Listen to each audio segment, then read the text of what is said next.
Halo teman-teman, apa kabar kalian semua? Saya berharap kita semua dalam keadaan sehat-sehat selalu.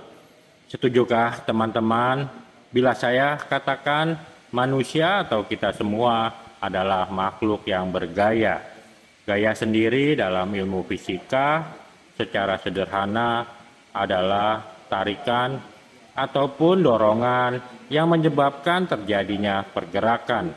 Gaya membuat benda bergerak. Gaya ini yang selalu mengiringi setiap kegerakan kehidupan manusia. Gaya sendiri bisa bersumber dari dalam ataupun dari luar manusia. Ada begitu banyak dorongan ataupun tarikan yang ada dan terjadi di sekitar kita. Teman-teman tentu mengenal istilah banyak gaya. Orang-orang yang banyak gaya ini biasanya karena mereka terlalu banyak mengikuti dorongan ataupun tarikan yang ada di sekitar mereka. Teman-teman, pada perjumpaan kali ini kita akan merenungkan secara bersama-sama bagaimana gaya kita dan apa yang menjadi penggeraknya.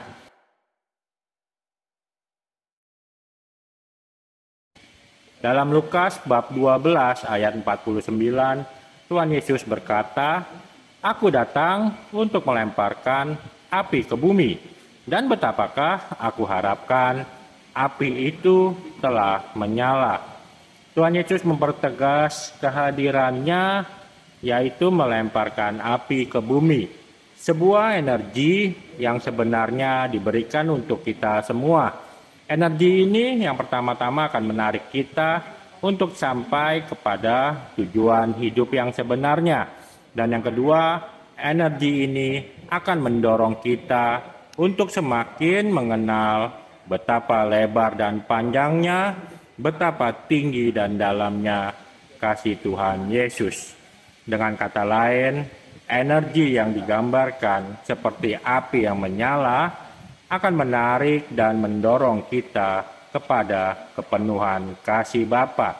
Kita akan bergerak ataupun bergaya mengikuti dorongan dan tarikan api yang telah Tuhan Yesus berikan.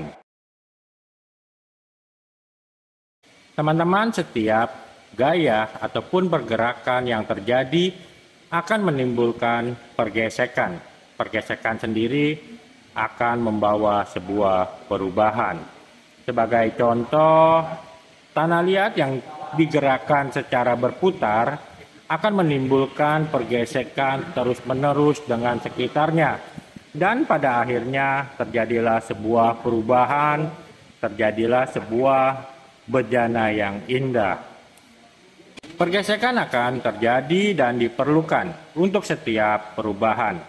Ketika kita bergaya mengikuti api yang menyala di dalam diri kita, maka akan terjadi yang namanya pergesekan ataupun pertentangan yang akan membawa kepada kita sebuah perubahan.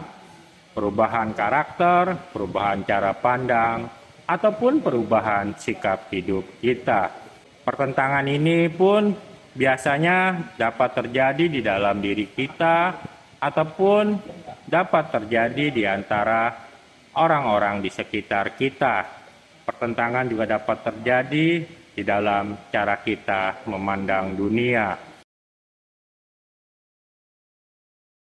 Untuk itu Tuhan mengharapkan api yang telah dilemparkan telah menyala, membuat diri kita terbakar oleh api cintanya, membuat hidup kita digerakkan di dalam kasih Tuhan.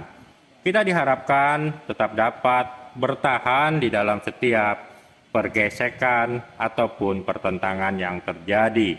Kita diharapkan tetap dapat mempertahankan gaya hidup sebagai pengikut Tuhan Yesus, apapun yang kita hadapi. Teman-teman, semoga kita selalu dikuatkan dan diteguhkan oleh Roh-Nya yang kudus di dalam batin kita, agar api yang telah menyala tetap menyala di dalam hidup dan kehidupan kita. Semoga renungan singkat ini sungguh bermanfaat bagi kita semua. Tetaplah menyala, tetaplah bersinar. Fiat Lux jadilah terang.